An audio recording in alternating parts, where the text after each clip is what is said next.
Dear self, paulit-ulit ka mang pinaluha ng mga taong minahal mo ng lubusan? Okay lang yan. Ilang beses ka mang saktan at paglaruan ng panahon? Okay lang yan. Lokohin ka man ng mga taong sobra mong pinagkatiwalaan, pero palagi mong tandaan na may isang taong yayakap sa'yo at iparamdamdam na mahalaga ka, na kamahal-mahal ka, at higit sa lahat na deserve mo ang protektahan at ingatan. Lagi mong tandaan na sa bawat tao o bagay na mawawala o nawala sa'yo, mayroong isang mananatili diyan na hindi ka bibitawan. Madapa ka man sa takbo ng panahon at masugutan ng paulit-ulit na pagkakataon, okay lang yan. Dahil darating yung oras na may taong dadating sa buhay mo na magbibigay ng pagmamahal na pinagdasal at pinangarap mo. Yung taong hindi mo hinanap pero kusang dumating.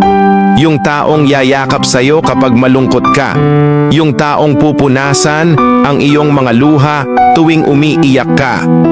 Yung taong kasama mong bubuo ng mga pangarap niyong dalawa at sasamahan ka hanggang dulo. Deserve mo ang mahalin at maging masaya.